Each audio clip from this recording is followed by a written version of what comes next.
Olá, alunos. Sejam bem-vindos para a nossa aula de hoje, em que nós vamos falar sobre os sistemas de transportes. Você já parou para pensar agora, nesse exato momento, quantos caminhões estão trafegando nas estradas Brasil afora, mundo afora? Quantos aviões estão sobrevoando as nossas cabeças? Quantos trens estão passando aí pelas nossas ferrovias? Quantos navios estão singrando os mares? Você já imaginou quantos milhões de litros estão sendo transportados pelos dutos sob a terra ou mesmo fora da terra? Já imaginou? Eu não consigo. Eu simplesmente consigo imaginar um volume monstruoso, mas não consigo imaginar quanto é isso. Exatamente isso que nós vamos falar hoje, porque é a necessidade de se levar as coisas de um ponto a outro que faz com que existam sistemas de transporte. Mas o que é transportar? Para a gente responder essa pergunta, imagine que você tenha que buscar alguma coisa em algum lugar. Quando você vai até algum lugar buscar alguma coisa, você se desloca de um ponto a outro. É exatamente isso, transportar, levar alguma coisa de um ponto a outro. O transporte significa deslocar bens ou pessoas de um ponto a outro. Quando a gente fala num sistema de transportes, a gente tem que compreender que esse sistema é composto por diferentes instrumentos. E esses instrumentos basicamente são um meio, um modo como se transporta, as vias, as instalações, os terminais, o combustível, enfim, um conjunto de variáveis que, integradas, formam aquilo que a gente chama de transporte. Basicamente, o transporte é composto por esses elementos: o modo, o meio, o veículo, as vias pelas quais se realiza o transporte, os terminais onde eu faço as intersecções, as conexões desses meios de transporte, e o combustível utilizado para fazer isso acontecer. E alguns sistemas de controle. Cada meio de transporte apresenta sistemas de controle diferentes. Mas o importante é a gente conhecer uma expressão muito utilizada: modal de transporte. O que é um modal de transporte? Basicamente, um modal de transporte refere-se ao meio, à maneira, à forma como se transporta. E nós vamos ver que existem, essencialmente, cinco ou seis formas de fazer-se o transporte acontecer. As principais, as mais utilizadas, são 5, que é o modal rodoviário, o modal ferroviário, o modal aquaviário, o modal aeroviário e o modal dutoviário. Uma sexta forma, não muito comum, mas que está ganhando um espaço e vem crescendo muito, e nós vamos falar nessa aula de hoje, é o modal infoviário. O que é cada um destes modais? O modal rodoviário se refere ao transporte pelas rodovias. O modal ferroviário, o transporte pelas ferrovias. O modal aquaviário, no meio água. O modal aeroviário, no ar. O modal dutoviário, que tanto pode acontecer na terra, na água ou no ar. E o modal infoviário, que se refere ao transporte realizado pelas infovias. Nós vamos esclarecer isso um pouquinho mais à frente. Muito bem, quando eu tenho que decidir um modal de transporte para utilizar no meu sistema logístico, para garantir que eu leve os bens e as pessoas com a rapidez necessária, da forma mais conveniente possível, que atenda às necessidades dos clientes e às necessidades da empresa em termos de custos, eu tenho que considerar alguns aspectos que são importantes. Uma questão fundamental a ser considerada no que diz respeito aos modais de transporte diz respeito à sua capacidade de resposta. O que é essa capacidade de resposta? Isso significa, essencialmente, a capacidade de carregamento que esse modal apresenta, a rapidez maior ou menor que ele oferece, a qualidade deste meio de transporte para garantir a integridade física dos materiais que estão sendo transportados. E, além disso, eu tenho que considerar uma outra questão importante, que diz respeito à eficiência da cadeia de suprimentos. Ou seja, o meio de transporte tem que garantir que os bens, os materiais que estão sendo transportados ao longo da cadeia de suprimentos cheguem com as utilidades espaciais e temporais, ou seja, cheguem no lugar certo, na hora certa. Ao se definir um sistema de transporte, existem algumas questões fundamentais que precisam ser respondidas além dessas considerações. Uma delas é se eu vou fazer transporte próprio ou transporte terceirizado. O transporte próprio significa que a organização precisa responder se ela comporta, se ela tem recursos financeiros suficientes e se o seu volume de materiais a ser transportado compensa ela manter uma frota própria. Ou se ela, por outro lado, vai contratar frete, se ela vai utilizar de empresas transportadoras. Essas duas decisões, transporte próprio versus transporte terceirizado, é uma das primeiras decisões a ser tomada hoje pelas organizações. Por que isso? Porque as organizações buscam reduções de custos permanentemente. E no mercado hoje existem empresas especializadas na realização de transportes, que são empresas que a gente denomina de operadores de transporte, ou numa acepção um pouco mais ampla, operadores logísticos, especializados em realizar operações logísticas de elevado grau de precisão e de rapidez e que gerem maior eficiência na cadeia de suprimentos, como operações de cross-docking, que é uma operação que exige muita agilidade da cadeia de suprimentos, ou uma operação de milk run, que suporta sistemas just-in-time. Essas são algumas decisões importantes. Outra questão fundamental a ser decidida pela organização no momento de definir os seus sistemas de transporte é a questão da roteirização. O que é roteirizar? O que é uma rota? Uma rota essencialmente é o caminho a ser percorrido, é o caminho pelo qual um material é deslocado de um ponto a outro. E isto implica que eu preciso definir exatamente como que eu vou fazer o transporte acontecer ao longo deste caminho a ser percorrido. Para isso eu tenho que considerar qual a rede de instalações que eu tenho ao longo dessa rota. Vamos imaginar, por exemplo, uma rodovia em que eu tenho que pensar na existência de postos de abastecimento, eu tenho que pensar nas possibilidades para fazer descarga, para fazer carga ao longo desta rota, eu tenho que pensar como eu vou acompanhar estes veículos.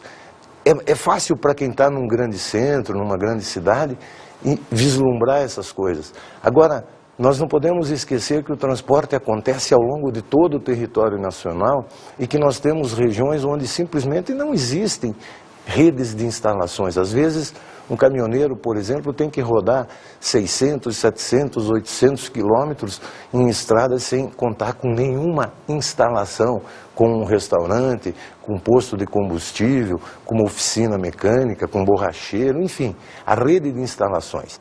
E isso nos leva a considerar também que nesta rede, onde eu vou desenhar o roteiro, vão existir pontos de interseção. Esses pontos a gente denomina nós de rede, ou seja, onde eu posso fazer diferentes conexões para os meus roteiros. Isso é fundamental no momento de decidir a forma como o meu sistema de transporte deve ser gerenciado. Então, os sistemas de transporte devem considerar todas estas questões.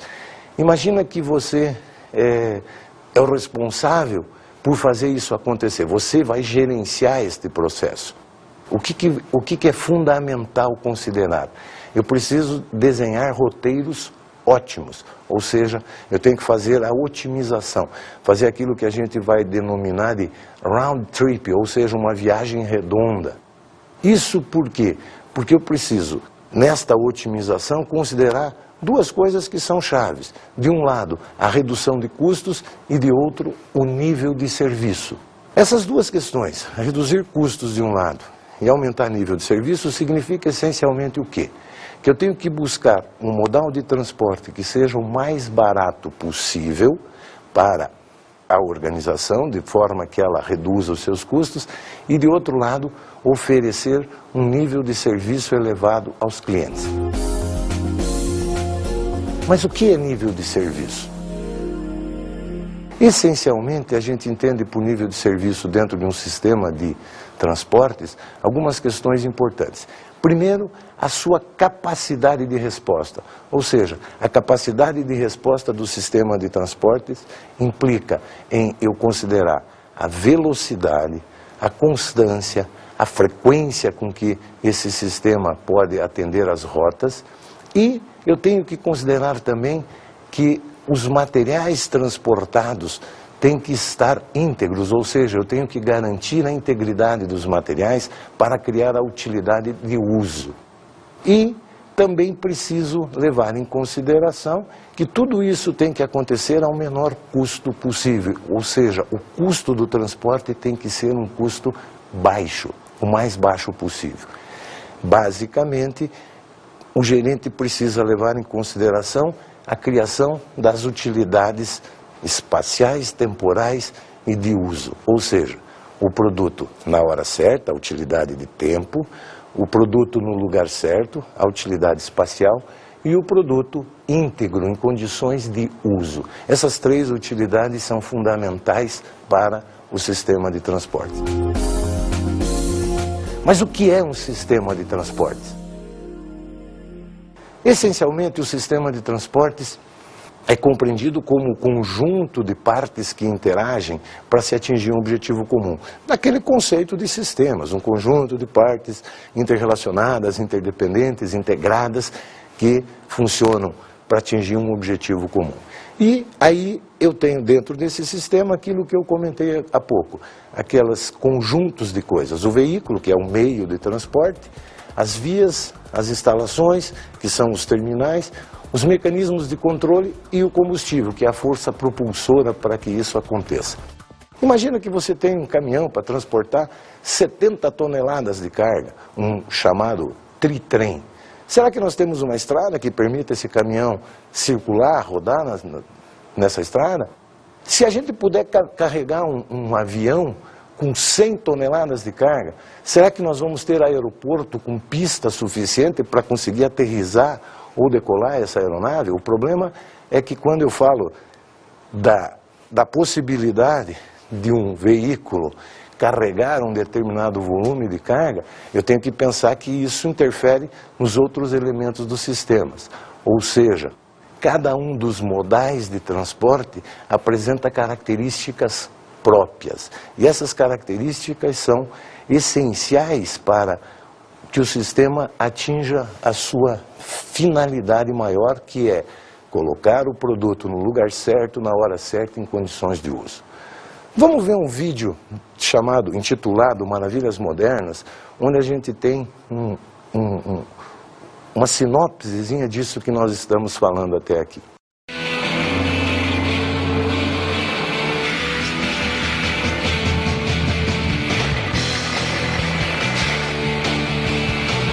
Diariamente, navios, trens, caminhões e aviões entregam mercadorias. Uma complexa rede de transporte cobre o mundo. Ao longo da costa, o ciclo de carga e descarga mantém prateleiras cheias e fábricas em funcionamento. Em todo lugar, há um posto de carga.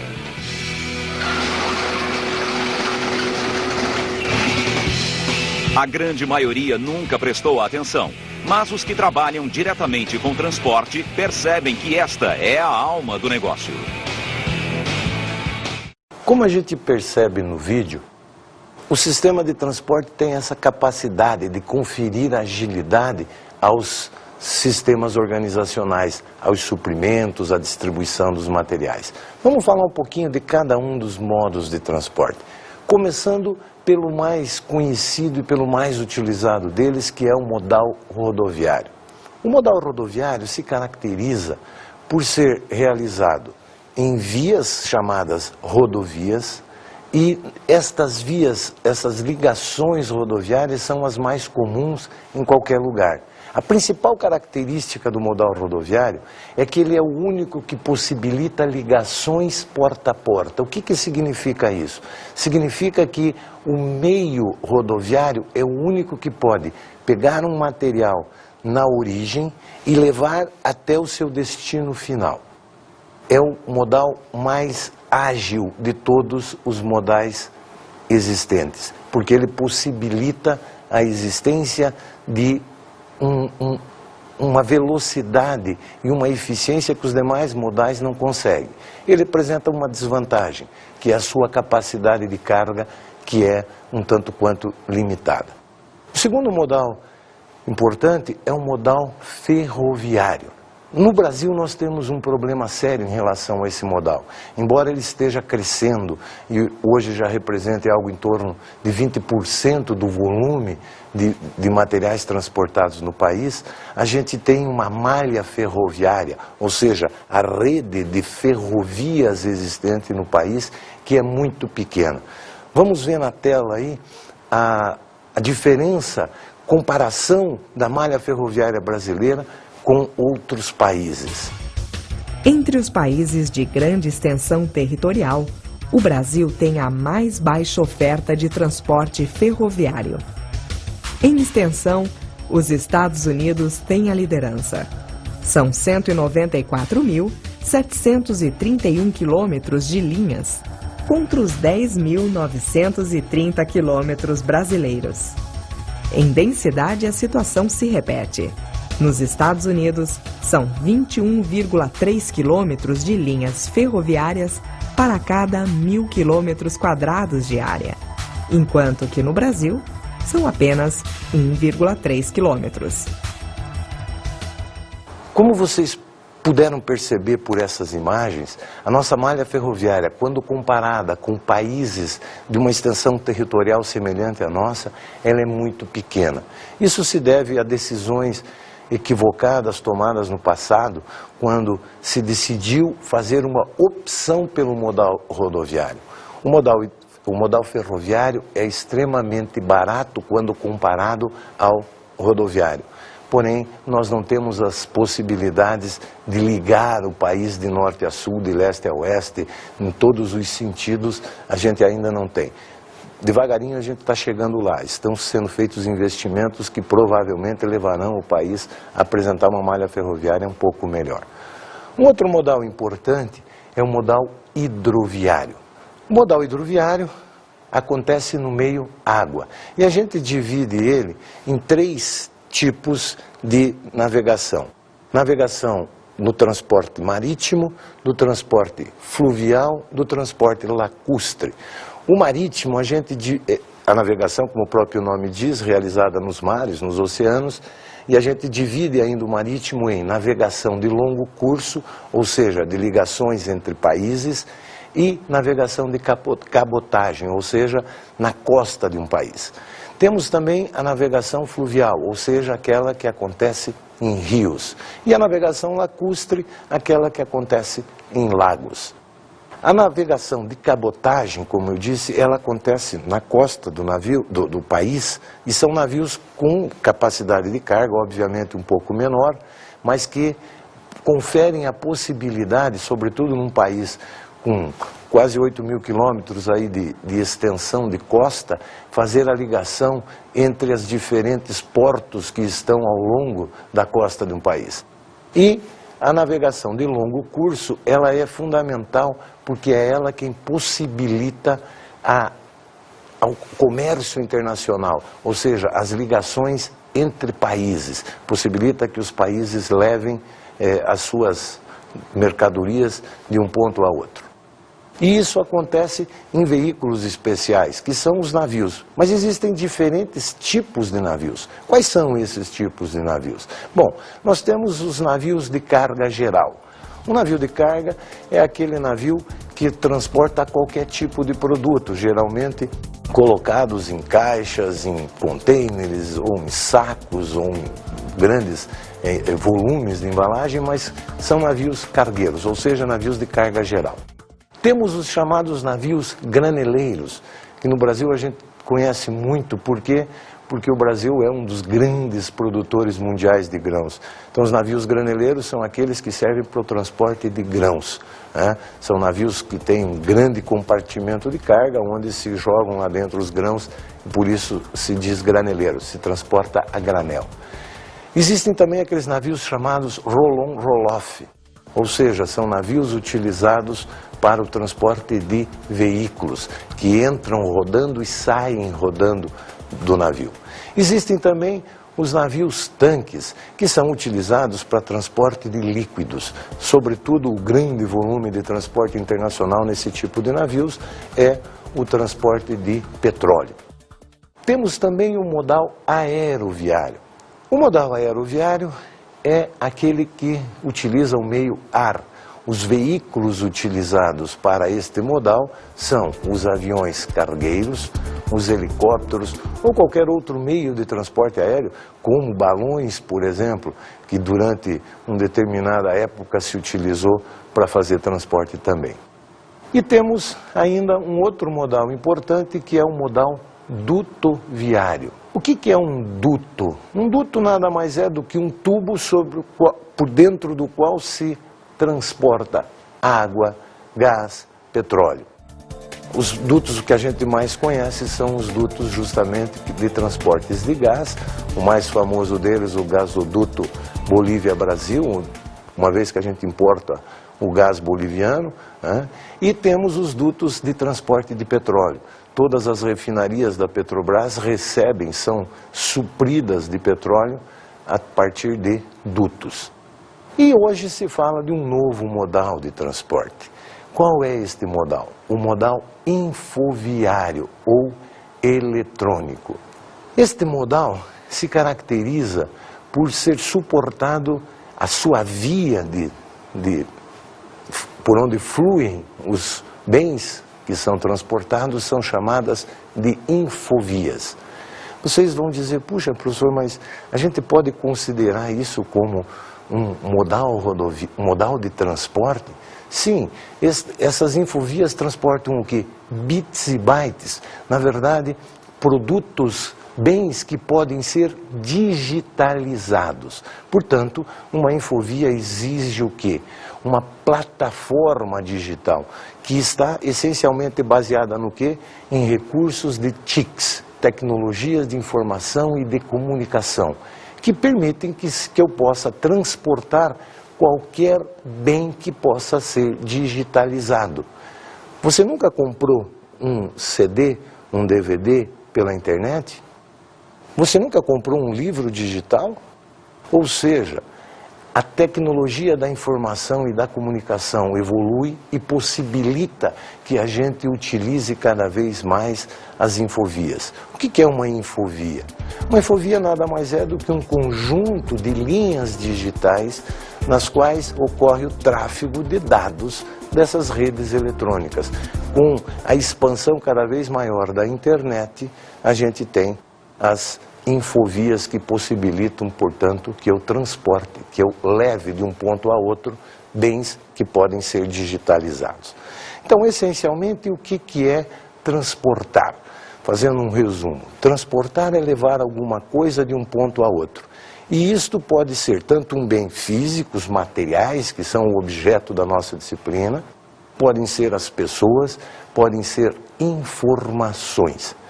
Mas claro que os sistemas de transportes não estão completos se a gente não falar daqueles que são os intervenientes, os diferentes atores nos sistemas de transporte. Essencialmente, os principais intervenientes se resumem a dois. Claro que nós temos vários outros, mas dois são os principais. São aquele que embarca a mercadoria para ser transportada, dito embarcador, e aquele que realiza o transporte, dito transportador. E cada um destes agentes intervenientes nos sistemas de transporte tem objetivos diferentes. O embarcador vai ter por objetivo sempre reduzir custos com os transportes, enquanto que o transportador, em virtude dos investimentos que ele faz em ativos para executar o transporte, vai buscar sempre aumentar o retorno operacional dos seus ativos. E aí, os fatores de análise no processo decisório, na hora de escolher os sistemas de transporte, serão diferentes para cada um deles. Então vamos falar dos fatores de análise nas decisões dos embarcadores. Essencialmente, o embarcador vai buscar o quê? Um sistema de transporte que lhe possibilite, como nós já dissemos, reduzir custos. Porém, não são somente os custos que são o critério de análise. Eles vão ter que levar em consideração o custo, sim, porque este impacta sobre o preço final da mercadoria, mas eles têm que levar em consideração também que, dependendo da velocidade do sistema de transporte, eu terei um problema com o custo de manutenção de estoques. Quanto mais rápido o sistema de transportes, muito provavelmente menor será o custo de manutenção. Quanto mais lento o sistema de transportes, mais estoque eu terei que manter, portanto, mais alto o custo de manutenção dos estoques. Além disso, tem que considerar também o custo das instalações físicas que vão dar suporte a esse sistema de transportes. Um sistema de transportes exige instalações que são os armazéns, os pontos de manutenção, as oficinas de manutenção, os pontos de abastecimento, e tudo isso representa também custos que têm que ser considerados. Além disso, eu tenho que levar em consideração também os custos de processamento, ou seja, a forma como eu mantenho o relacionamento com o operador de transporte, com o transportador, e se ele me é mais ágil, eu gasto menos tempo processando os transportes. Existe uma legislação no Brasil que é a legislação do OTM, o Operador de Transporte Multimodal. Se eu tenho a possibilidade de contratar um único transportador para fazer diferentes trechos de uma viagem, eu obviamente tenho um único conhecimento de transporte e, portanto, o processamento de informações, de volume de dados a ser considerado no processo de transporte vai ser menor. Se eu não tenho isso, tenho que emitir inúmeros conhecimentos de transporte a cada momento, o custo de processamento tende a aumentar. Um outro custo importante é exatamente o custo do nível de serviço. O que é esse custo do nível de serviço? Essencialmente, quando o embarcador decide por um transporte, ele vai ter que levar em consideração a frequência com que o transporte é realizado, a rapidez com que o transporte é realizado, a garantia de segurança, de integridade dos materiais a ser transportado, porque isso impacta em custos de seguro, em custos de reclamações eventuais por parte dos clientes. Se eu tenho um sistema que permita o monitoramento da viagem pelo cliente que vai receber a mercadoria, tudo isso faz parte do custo do nível de serviço. Então, essencialmente, o embarcador vai analisar todos esses custos sobre a ótica do custo total. E esse custo total tem que ser compensador, ou seja, o custo total tem que apresentar um impacto que não seja muito pesado sobre o preço final da mercadoria que vai chegar aos clientes. Isso são as decisões do embarcador. Mas também tem que ver do outro lado, né, nesse conflito entre embarcador e transportador, quais são os fatores de análise nas decisões dos transportadores. Os fatores de análise nas decisões dos transportadores são um pouco diferentes do embarcador. O primeiro fator de análise são aqueles custos relacionados ao veículo. Que tipo de veículo ofertar? Quais as características deste veículo? Será um veículo, só para dar um exemplo, nós temos uma empresa que é a Electrolux. A Electrolux é uma grande empresa que fabrica refrigeradores, freezers e vende isso em todo o território nacional. São produtos que não têm um grande peso, mas que têm um volume diferenciado. Eles contam com um operador de transporte, que é um parceiro deles, um aliado nos negócios, que desenvolveu veículos adequados para o transporte dos seus produtos. Ou seja, o chassi do veículo é alongado e eles têm uma altura um pouco maior do que os demais, que permite um volume de carga maior. Isso é uma decisão relacionada ao veículo que o embarcador tem que ter para reduzir os seus custos. Então, a grande questão é que os custos operacionais fixos dos transportadores geralmente são elevados, porque eles estão relacionados aos volumes. Então essa é uma outra consideração importante, os custos operacionais que são fixos. Uma outra questão importante é a questão das viagens, ou seja, as rotas que serão executadas, que serão desenvolvidas pelos transportadores, eles procuram fazer com que essas rotas sejam as mais redondas, né? Sejam round trips, ou seja, sejam as mais redondas para que eu otimize, para garantir que eu, tanto na ida eu tenho um volume a ser transportado, quanto no retorno. Eu tenho que garantir volume de carregamento, e essa é uma outra decisão importante. Então, as viagens têm que ter um roteiro que seja interessante para garantir que eu tenha volume de transporte, tanto na ida quanto na volta. E além disso, eu tenho que considerar também que existem alguns custos que são indiretos no transporte. Esses custos indiretos são aqueles custos que vão refletir-se sobre os veículos, sobre a rota que eu desenhei, sobre o volume que eu estou transportando e que de uma forma ou de outra compõem o custo total e que impactam sobre o sistema de transportes nesta relação embarcador-transportador. Ou seja, é um conflito permanente entre quem embarca e quem transporta. Porém, o importante é que ambos, o embarcador e o transportador, têm que trabalhar para agregar valor ao cliente que vai receber o material, que vai receber o produto. O transporte é fundamental para a administração de materiais, porque ele acontece no ambiente externo à organização, ou seja, do fornecedor em direção à organização e da organização em direção aos seus clientes. Claro, para a administração de materiais, quanto mais eficiente for o sistema de transportes, melhor será a sua relação custo-benefício. Por quê? Porque se eu tenho um bom sistema de transportes, um sistema de transportes eficiente, eu posso reduzir os volumes de materiais em estoque e, consequentemente, reduzir os custos da organização com matéria-prima, insumos, a questão do gerenciamento desses materiais nos armazéns.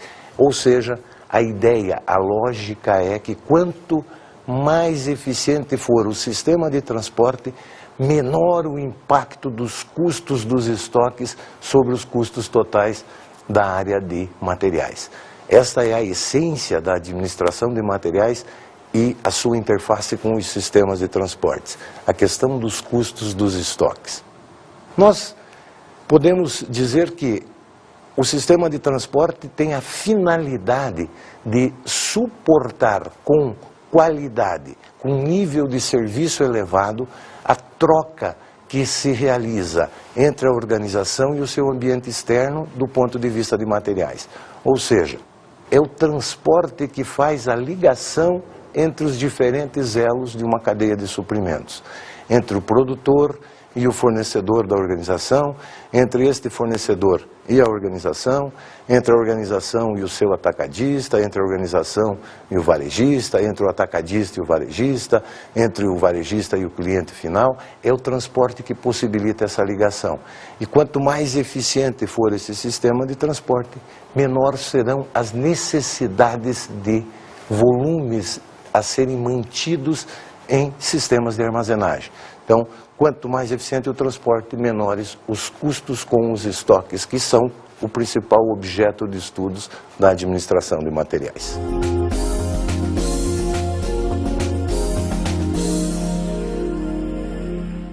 Muito bem, chegamos ao final dessa nossa aula de hoje e eu gostaria de deixar-lhes como sugestão de leitura o livro Transporte e Modais com Suporte de TI e SI, deste autor que vos fala, Edelvino Razzolini Filho, da editora IBPEX. O livro trata dos sistemas de transporte como um todo, desde um histórico de como evoluíram os sistemas de transporte e apresentando cada um dos modais de transporte com todas as características e com todos os critérios de decisão para a escolha de um ou de outro modal de transporte, em cada caso por uma organização. Foi mais uma vez um prazer enorme estar com vocês. Fiquem com Deus e até um próximo encontro.